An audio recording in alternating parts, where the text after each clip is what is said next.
Bismillahirrahmanirrahim. Assalamualaikum warahmatullahi wabarakatuh. Innal hamdalillah nahmaduhu wa nasta'inuhu wa nastaghfiruh wa na'udzu billahi min shururi anfusina wa min sayyiati a'malina.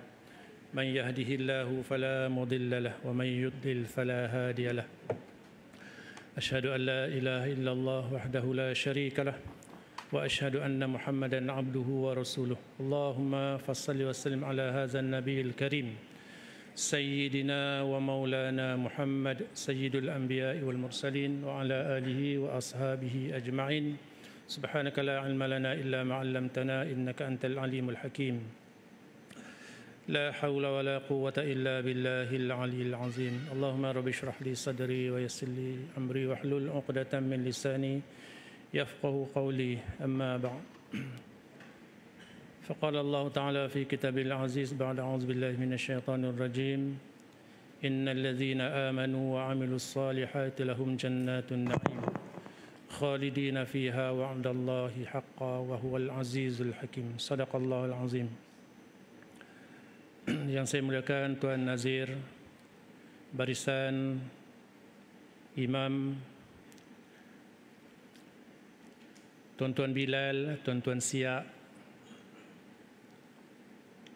barisan ahli jawatankuasa masjid, Tuan-Tuan Haji, Puan-Puan Hajah, Ibu-Ibu, Ayah-Ayah, sahabat-sahabat, para asatizah, para alim ulama, anak-anak yang dimuliakan Allah Subhanahu Wa Taala, kita ucapkan setinggi-tinggi kesyukuran kita pada Allah di atas segala limpahan nikmat pada kita. Kita malam ni berada pada malam yang ke-15, malam yang ke-15. Mudah-mudahan Allah lancarkan ibadah puasa kita, bagi kita kesihatan yang baik, diberi kekuatan untuk terus beramal pada bulan yang penuh dengan kemuliaan ini, dengan tidak melepaskan peluang-peluang yang Allah bagi pada kita, tuan-tuan. Tadi sebelum kita mulakan solat tadi, suatu keistimewaan, dan saya pertama kali solat tarawih di masjid ni, iaitu Tuan Bilal mulakan dengan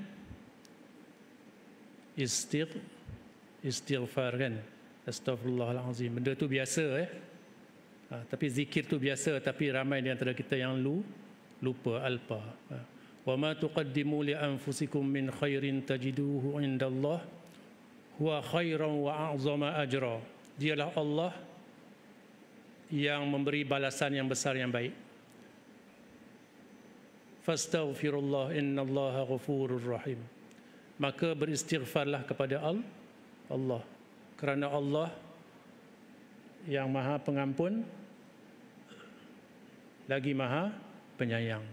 Itu tuan-tuan Nabi kita Muhammad sallallahu alaihi wasallam berapa kali fil yaum, pada setiap hari, tidak kurang daripada mi'ata marrah. Berapa? 100 kan. Dalam satu syarah pada hadis tadi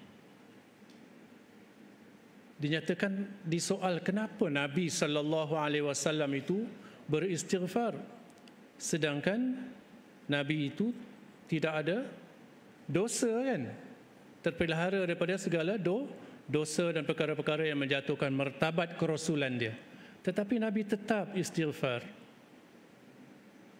Tuan-tuan persoalannya, kenapa? Sedangkan kita penuh dengan dosa dan noda kan, selalu terlupa nak istighfar. Fastaghfirullah, Allah sebut. Maka beristighfarlah kepada Allah. Innallaha ghafurur rahim. Sesungguhnya Allah tu Maha Pengampun, Maha Penyayang. Jawapannya apa, tuan-tuan? Kenapa Nabi sallallahu alaihi wasallam selalu beristighfar, bahkan lebih daripada 100 kali kan?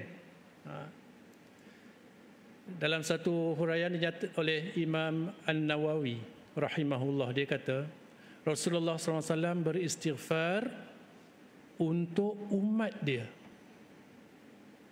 beristighfar untuk kita. Allahu Akbar, tuan-tuan. Betapa ma anittum harisun alaikum bil mu'minina raufur rahim. Sangat mengambil berat tentang penderitaan umat dia. Dan Nabi istighfar awal-awal lagi untuk umat dia. Sedangkan umat dia selalu alpa dan leka, kan. Jadi perbanyakkan istighfar, kan. Astaghfirullahalazim, itu satu pengajaran. Pengajaran pada Nabi sallallahu alaihi wasallam istighfar untuk kita tu apa, tuan-tuan? Supaya kita pun sentiasa mendoakan orang lain. Khasnya orang yang terdekat dengan kita. Anak-anak, isteri, keluarga kita, adik-beradik, sentiasa doakan.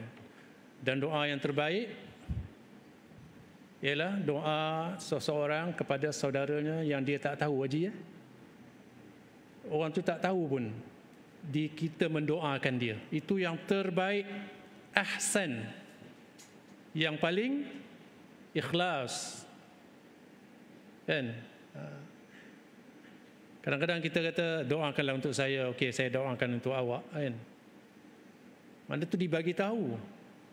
Tapi dalam diam-diam sebagaimana yang dilakukan oleh Rasulullah SAW, awal-awal lagi Rasulullah SAW mendoakan kita, tuan-tuan, ya. Jadi mudah-mudahan itu satu pengajaran yang besar pada kita, ya. Sentiasa beristighfar dan mendoakan. Kemudian ada dua perkara, dalam ada tinggal 20 minit lagi, ya. 15 minit lagi. Iaitu yang pertama, kita bersyukur pada Allah Subhanahu Wa Taala, kan. Dah 15 hari, 15 malam kita bertarawih dan bertadarus, Imam, ada? Mestilah ada, kan? Bertadarus. Dan tuan-tuan yang datang ke masjid ni, satu petanda keakraban seorang insan dengan pencipta dia, dengan Allah Subhanahu Wa Taala. Kita kalau kita dah biasa dengan kawan kita tu, saudara kita tu, selalu tak kita kunjungi dia. Selalu pergi rumah dia, kadang-kadang boleh buat daripada macam rumah sendiri. Jadi nilai keakraban kita dengan Allah Subhanahu Wa Taala ialah sejauh mana kita selalu datang ke rumah Allah. Jadi bukalah suatu lembaran baru bagi kita nak berazam, nak sentiasa datang mengunjungi rumah Allah, kan? Mengunjungi rumah-rumah Allah. Sebab ketika kita berada dalam masjid, tuan-tuan, sebab kita seolah-olah berada dalam keadaan sentiasa bersujud. Sebab masjid itu maksudnya tempat sujud. Ada ulama, tuan-tuan, dia kaji sampai kalimah masjid, bukan masjad. Kan? Kalau Jawinya tu hurufnya jim tu baris di bawah, maknanya tunduk, ketundukan. Itu simbol orang datang masjid mesti jiwa dia tunduk, jiwa dia halus, jiwa dia sangat tersentuh dan sangat menghargai Allah Subhanahu Wa Taala dalam kehidupan dia, memerlukan Allah Subhanahu Wa Taala. Jadi bersyukurlah, itu nombor satu. Kita bersyukur kita dapat Allah rezekikan kita datang ke masjid. Allah rezekikan kita solat berjemaah. Allah rezekikan kita solat tarawih. Semua tu sunnah-sunnah Rasulullah sallallahu alaihi wasallam. Bukan semua orang dapat, tuan-tuan. Macam azan. Macam kadang-kadang disebutkan Allahumma salli Nabi Muhammad sallallahu alaihi wasallam, sepatutnya kita sambut Allahumma salli ala Sayyidina Muhammad, kan, sebagai tanda kasih. Tapi ada yang tidak direzekikan, dia diam je. Kan? Begitu juga dengan azan. Kita jawab azan dan kita doa selepas azan, direzekikan Allah. Bukan semua orang dapat, tuan-tuan. Ada yang sedang azan dia tak jawab pun azan tu. Betul tak? Tu kadang kena pada diri kita juga, kan? Kita tidak direzekikan. Tidak diberi oleh Allah Subhanahu Wa Taala. Jadi semua itu kita bersyukur kepada Allah Subhanahu Wa Taala. Dan inilah Ramadan sebagai satu peluang untuk kita mengumpul segala amalan-amalan kebaikan sebagai bekalan kita. Kan nanti jangan sampai dalam surah disebutkan gambaran, ya, suatu babak bagaimana penyesalan orang yang tidak mahu beramal. Dan dalam surah As-Sajadah kita baca setiap pagi, kan, Jumaat. Qul yatawaffakum malakul mautil ladzi wukila bikum summa ila rabbikum turja'un. Katakanlah wahai Muhammad, kita nanti semua akan dimatikan oleh siapa? Malakul maut, malaikat maut yang diperintahkan kepada kamu. Summa ila rabbikum turji'un, ya. Kemudian kamu akan dikembalikan kepada Allah. Kita akan balik pada Allah. Kemudian gambaran ni, babak ni tuan-tuan, walau tara izil mujrimuna nakisu ru'usihim inda rabbihim. Kalau kamu melihat orang-orang yang berdosa itu, mereka di hadapan Allah tunduk. Leher ni dah tak boleh nak angkat dah, tuan-tuan. Tunduk macam terkulai di hadapan Allah. Inda rabbihim.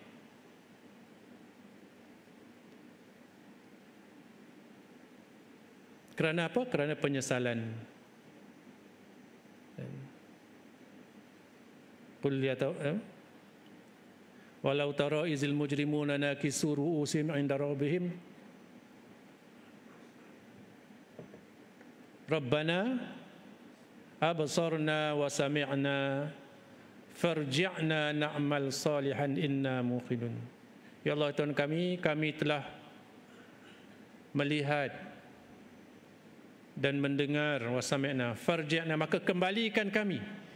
Ini suatu babak gambaran yang menakutkan, suatu penyesalan apabila dia tidak ada diberi peluang oleh Allah SWT tapi tidak menggunakan peluang itu. Farji'na na'mal salihan, kembalikanlah kami hidup, kami nak melakukan amal soleh. Tapi dapat tak, tuan-tuan? Tak dapat, kan? Kita menangis, mengalirkan air mata darah sekalipun, masa yang lalu tidak akan kembali, kan? Jadi gunakan peluang ini, kan? Peluang yang Allah bagi pada kita ni, kan? Yang Allah bagi pada kita. Yang keduanya, tuan-tuan, berkaitan sedikit kaitan dengan sejarah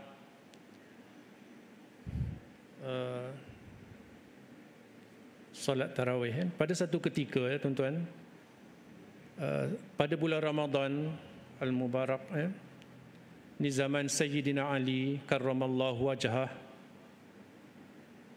beliau pergi satu tempat, satu kawasan, satu masjid, dan dilihat dalam masjid itu pada waktu malam, kan, orang sedang mendirikan solat tarawih. Macam tadilah, ada imamnya, ada makmumnya, kan, ada zikirnya dan sebagainya tu. Kemudian kata Sayyidina Ali, nawwarallahu laka ya Umar bin Khattab, kan, moga Allah SWT terangkan bagi kamu wahai Umar al-Khattab, qabruka, kubur kamu, kama nawwartal masajidana bil Quran, sebagaimana engkau menerangkan masjid-masjid kami dengan Al-Quran. Dibacakan Al-Quran, dibacakan zikir, kan, dengan salawatnya, kan. Jadi Sayyidina Ali mendoakan Sayyidina Umar Al-Khattab, mudah-mudahan kuburnya terang. Kerana usaha Sayyidina Umar ni kita berkumpul ni, usaha Sayyidina Umar, ijtihad Sayyidina Umar. Sebab dilihat Umar pada satu malam, Umar melihat ada di masjid ni, di penjuru sana solat, di penjuru sana solat sendirian, yang sini mengaji, baca Quran, yang sana zikir, yang sana duduk-duduk. Umar kata tak boleh jadi ini, ya. Lalu dikumpulkan orang untuk solat dan dilantik Sayyidina Ubay bin Ka'ab sebagai imam. ada lantikan yang belum pernah dilakukan oleh pada zaman Nabi, zaman Abu Bakar, zaman Osman. Sayyidina Umar yang buat ni. Bayangkan tuan-tuan, kita tak ada. Masing-masing ni tak ada lah. Kan? Betapa hebatnya, besarnya suatu ijtihad ataupun satu cadangan Sayyidina Umar supaya dibuat macam ni. Dan kemudian ditambah lagi oleh alim ulama kita di Nusantara ni, kan, sejarahnya macam mana timbulnya salawatan Al-Khalifatul Awal ba'da Rasulullah sallallahu alaihi wasallam, Amirul Mukminin Sayyidina Abu Bakar As-Siddiq radhiyallahu an. Itu ada sejarahnya. Ya. Di Nusantara ni tuan-tuan cerita sikit ya, Tuan Imam Di Nusantara ni satu ketika dulu diperintah oleh kuasa Islam. Dan yang datang ke Nusantara ni maksudnya tuan kepulauan Melayu. Indonesia, Tanah Melayu, Filipina, Brunei, Thailand sikit dan sebagainya. Nusantara, kepulauan Melayu. Dan kebanyakan mereka itu adalah Ahlul Bait. Dan akhirnya dilantik sebagai khalifah ataupun sultan yang memerintah. Dan mereka ni sangat disayangi kerana menyayangi Ahlul Bait, satu tuntutan kan. Lalu terjadilah suatu fitnah, satu tuduhan bahawa di Nusantara ni diresapi oleh ajaran Syiah. Sebab sini Ahlul Bait, sedangkan Syiah dia Ahlul Bait pada jalur Sayyidina Ali kan. Daripada keturunan Sayyidina Ali itu Syiah. Lalu untuk tunjukkan bahawa kita ni mencintai semua sahabat dan mencintai Rasulullah SAW, itulah dianjurkan. Salawat dianjurkan, sebut nama sahabat-sahabat Nabi SAW sebagai kecintaan. Sedangkan Syiah tu dia mengkafirkan Abu Bakar, mengkafirkan Umar, mengkafirkan Aisyah, yang dikatakan berkomplot membunuh Nabi Muhammad sallallahu alaihi wasallam. Jadi membuktikan bahawa kita ni kasih pada semua sahabat. Di samping kita dapat ilmu kan. Salawat, innallaha wa malaikatahu yusalluna 'alan nabi. Allah suruh bersalawat. Kemudian kita solat berjemaah, tuan-tuan. Sangat besar ganjaran dia, tuan-tuan ya. Sangat besar ganjaran dia. Salah satunya saya pernah sebutkan sini ya. Antaranya satu hadis, iza ammanal imam fa'amminu.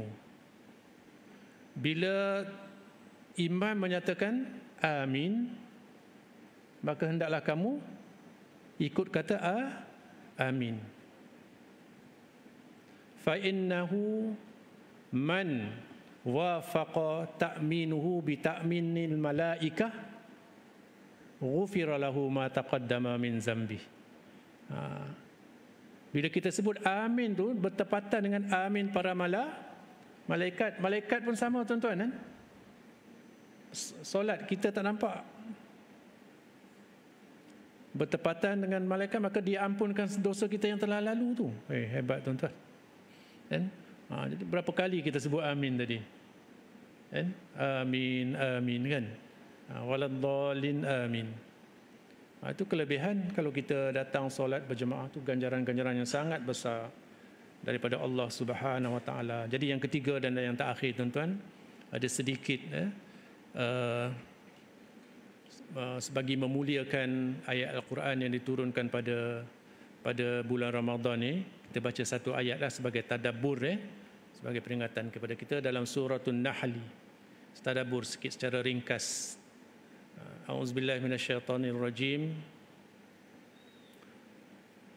Wallahu akhrajakum min butuni ummahatikum la ta'lamuna syai'a wa ja'ala lakumus sam'a wal absara wal af'idah la'allakum tashkurun. Sadaqallahul azim. Dan Allah yang mengeluarkan kamu daripada perut-perut ibu kamu. La ta'lamuna syai'an, dalam keadaan kamu tak tahu apa-apa. Wa ja'ala lakumus sam'a wal absar wal afidah. Kemudian Allah menjadikan kamu pendengaran, wal absar penglihatan, wal afidah hati nurani, jiwa akal. La'allakum tashkurun, mudah-mudahan kamu bersyukur. Jadi kita bersyukur dengan adanya tu akal fikiran kita kan, dengan ada pendengaran, dengan ada tu, semua kita dapat mengamalkan kebaikan. Jadi wallah, nak tunjukkan situ bahawa Allah tu maha berkuasa, Allah tu maha penyayang, Allah tu maha bijaksana, tuan-tuan kan. Tuan-tuan sini umur paling tinggi berapa? Haji berapa Haji? Ya, berapa? 40 baru kan? Alhamdulillah. Suka dia. 74, alhamdulillah, boleh puasa ya, alhamdulillah kan. Dan Allah maha penyayang kan. Allah wajibkan puasa, tapi dalam masa yang sama, faman kana minkum maridan aw ala safarin fa'iddatun min ayyamin ukhra. Hebat tak kan? Bapa mertua saya Haji kenal umur 85, alhamdulillah. Dia tanya dia, abah boleh puasa lagi tak abah? Kata, boleh lagi katanya. Kan? Mendodol pun boleh, takkan puasa tak boleh kan?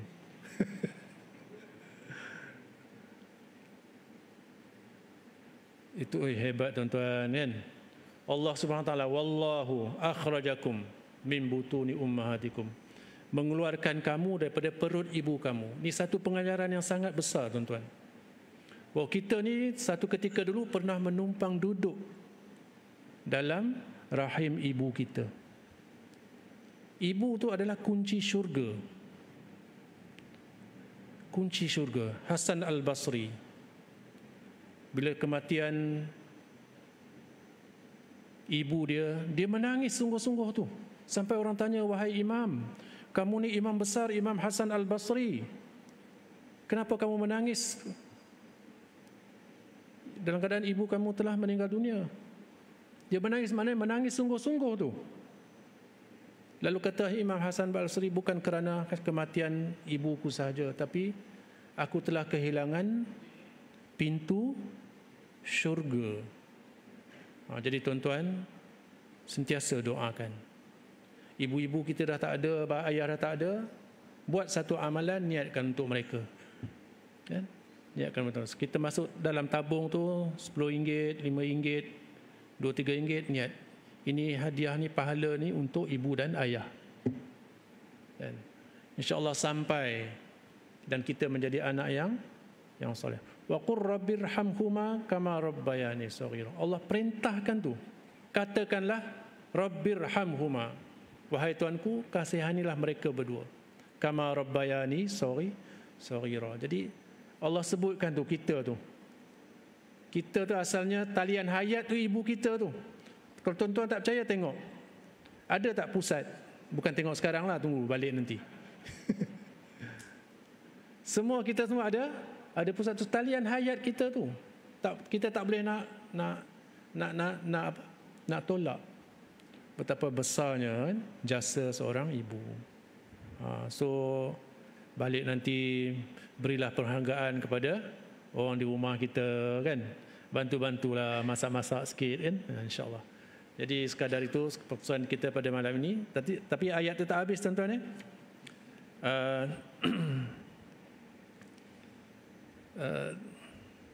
InsyaAllah kita sambung pada yang akan datang ya. Tengok tuan-tuan dah macam dah kepenatan dari siang orang mandek InsyaAllah kita bertemu pada lain kesempatan. Mudah-mudahan kita semua diberi kekuatan untuk melaksanakan perintah Allah Subhanahu Wa Taala insya-Allah. Wassallallahu ala sayyidina Muhammad wa ala alihi washabbihi wasallam walhamdulillahi rabbil alamin. A'udzubillahi samil alim minasyaitonir rajim. Bismillahirrahmanirrahim. Alhamdulillahi rabbil alamin wassalatu wassalamu ala asyrafil mursalin wa ala alihi wa ashabihi ajma'in.